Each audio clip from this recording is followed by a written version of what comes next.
What if the greatest secrets of God's kingdom were hidden inside simple stories? Discover the powerful parables of Matthew 13. Many of us are taught that parables are essentially Sunday school material. We treat them as simple, childlike stories, folklore designed to take difficult spiritual concepts and make them accessible to everyone. But the historical setting of Matthew 13 suggests something very different. Jesus is standing by the Sea of Galilee, facing a crowd so massive that he has to retreat into a boat and push off from the shore just to be heard. From that boat, he delivers a brief story about a farmer planting seeds. Some fall on a path, some on rocks, some among thorns, and some in good soil. Then, without any explanation of what the farmer or the seeds represent, he simply says, "Who hath ears to hear, let him hear," and stops speaking. Consider the frustration of that moment. The most influential teacher of the era gathers a stadium-sized audience and then intentionally leaves them with nothing but a story about birds and dirt, providing zero context for what any of it actually means. Even his closest followers were confused.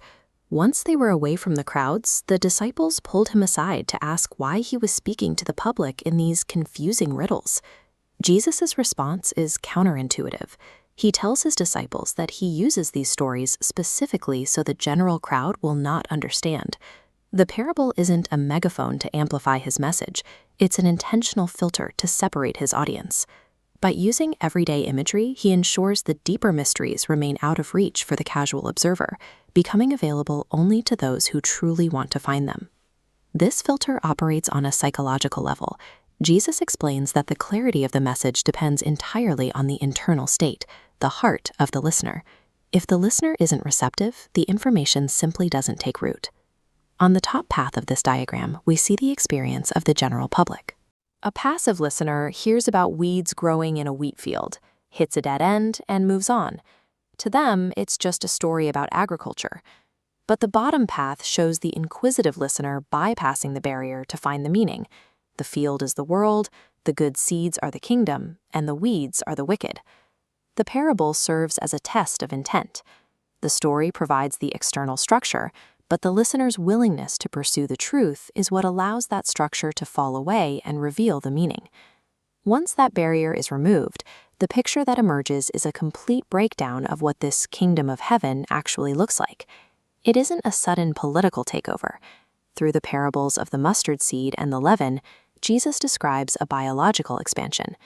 Much like this network, the kingdom starts at a microscopic level and spreads spatially and invisibly until it has influenced everything around it. However, this growth happens in a hostile environment. The parable of the tares explains that this kingdom exists right alongside evil. The two are so closely intertwined that they are indistinguishable to the naked eye until the final harvest. Reaching this kingdom also requires a complete reevaluation of value. In the stories of the hidden treasure and the pearl, the individuals involved realize they must sell every other thing they own just to obtain it. The conclusion of these stories is one of absolute finality. The parable of the net describes a total sorting process, where the valuable is kept and the remainder is discarded into a furnace. This is the reality hidden behind the simple imagery. The kingdom is invisible, it's incredibly costly, and its end is final. Concepts that were completely obscured from the crowd by stories of farmers and fishermen. We see a real-world test of this filtering process at the end of Matthew 13, when Jesus returns to his own hometown. The hometown crowd had unprecedented data. They knew his mother and brothers. They knew his entire history. They saw his miracles firsthand.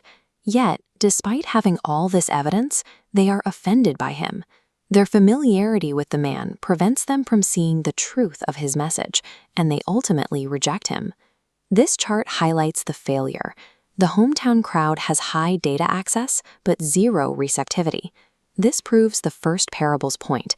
You can have all the information in the world, but if the ground is stony, you end up with zero understanding. This dynamic remains the defining feature of how people interact with these texts today. Truth, in this context, is never forced upon us. It is placed in plain sight, but disguised as something mundane. Like this empty field, there is no outward sign that anything of immense value is buried just a few inches below the surface. The parables continue to act as a diagnostic tool. The reality of the kingdom is always present, but it remains hidden from view until a person decides to do the work of looking for it. Seeds, weeds, treasure, pearls, and a fishing net. Jesus reveals the mysteries of heaven, like never before, in Matthew 13.